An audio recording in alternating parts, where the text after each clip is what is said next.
Well, John, super grateful that you came today. I have great memories back in 2017 when I was a first-time founder at Skydeck. You were one of our advisors, and thank you for being here today. Well, thank you. Skydeck, that was great times. Still am an advisor at Skydeck because it's really rewarding for me. I get to work with a lot of really smart entrepreneurs in early stages of their companies, and it's a way for me to give back to UC Berkeley and share my experience and time with people that are just starting their careers. Go Bears, and welcome to the Good Return podcast. So, John, the first question, since you were the CHRO of Seagate, is what are the top 3 skills that you see in a founder, in a person, in a leader today that needs to embrace in the 21st century era? I think a founder has got to be transparent. Okay. They got to treat people with respect and dignity. Amen to that. And they got to have a high level of integrity. Because employees are smart. Employees will look and watch and say, oh, wait, are you really that way? Or are you just saying that? And I think that's very important to leaders to realize that they're under the microscope, and employees are smart. They'll figure it out. Yeah. I spent a lot of time with leaders, even early stage startups, talking about their cultures. Yeah. And it's got to be a culture that you believe in. And it's got to be a culture that you walk the talk. Because again, the employees will sit there, and as soon as you don't walk the talk, all your culture, all your values, your mission statement, dead. You need to start all over. Yeah. So I think that's very important that you as a leader really understand what it is about a culture and think about what's important to you as an individual, and then that should be the culture of your company. Employees don't stay at companies or join companies because of the benefits or the pay. True. They may get them initially, but they stay because they like what they're doing, they like the company, they like who they're working for, and they feel like the company really cares about them as individuals. And that's where the values, the principles come in at work. Absolutely. And as soon as you exhibit something that's in conflict with it, employees will leave and find someplace else. John, the whole idea of this podcast was with Enoch, we met a lot of Berkeley and sadly Stanford students as well that have that hunger and grit to succeed in life. What are some tangible advice or steps that you would recommend for someone who's a recent college grad who wants to enter the labor force today in 2026? Wow, that's, one of the things, and I used to teach a class at San Jose State. Yeah, SJSU. Primarily to juniors and seniors and grad students. Yeah. And the thing I always impressed upon them is you got to network. You got to meet the people that are making decisions. You got to understand what it is, the role is that you're interested in. Because when you think about any kind of an employment interview situation, there's really 2 decisions being made. One by the company, are you a good fit for what I'm looking for? Yeah. Not only in terms of your skills, but also are you a good fit as a person into my team, into my culture, and will you be successful in this environment?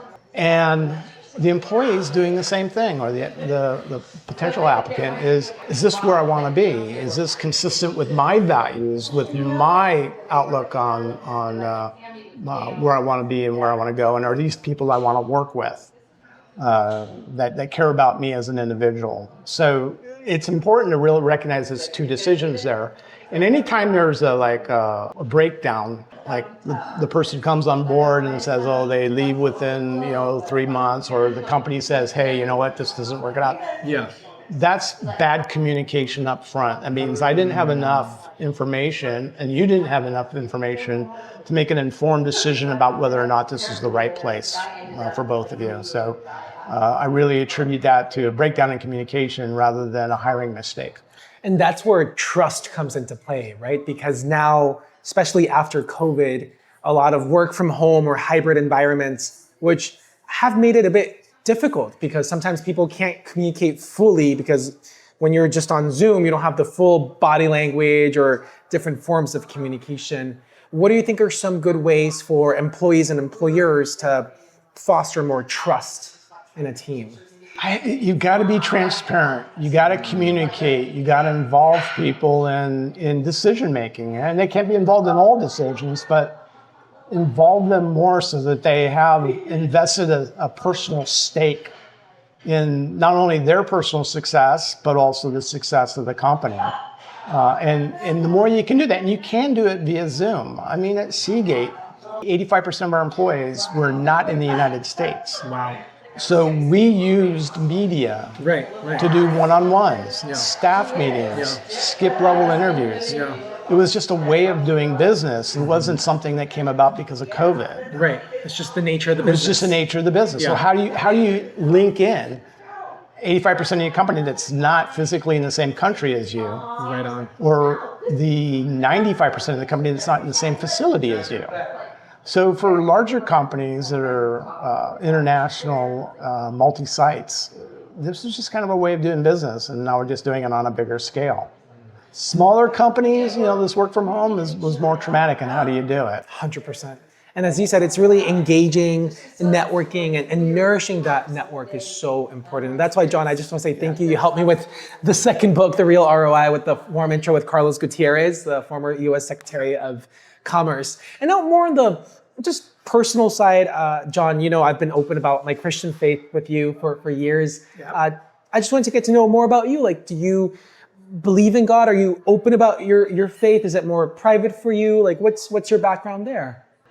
I would say I'm kind of in the middle. I mean, my faith is very important. I think we lost our way for a while. And when we decided to find another church to get closer to God with, it took a while to find the right place, the right fit for us. And very happy now where we're at. Really resonate with the services and the sermons and the approach towards Christ and God. And but it's difficult. It's difficult to find the right fit. And it changes over time too. It may be the right church for us today, but it may not be the right church for us tomorrow. What are your 2 cents on faith-based ERGs? There's some CEOs out there like Jamie Dimon from JP Morgan who says like there shouldn't be any religion faith-based employee research groups, but then you have others like Pat Gelsinger or Mark Benioff from Salesforce who have Faith Force or employee research groups that are based on Christianity or giving back. Like, what do you think as the former CHRO? I think any ERG should be endorsed by the company because it represents your employees. And your employees feel strongly about it. And the more that you can support your employees and what they believe in, and we're talking about fundamental values, whether it be this ERG or that ERG, it's an affiliation that strengthens the bond of the employees with the company and the company with the employees. And anytime you can do that, you should absolutely embrace it. Yeah. Absolutely embrace it. And now, John, my last question for everyone here in Los Altos, we're at Mix, and it reminds me of our mutual friend Bill Coleman, who used to serve on your board at Seagate, and he passed away, and we used to meet here all the time. Can you truly be successful in Silicon Valley and yet also be a person of faith? I think many times at places like Berkeley, like Stanford, a lot of students or grad students think monetary success or economic success, they're mutually exclusive or you can't be both. But obviously, like you said, you are a person of faith, you believe in God, and you've been the CHRO of a top Fortune 500 company.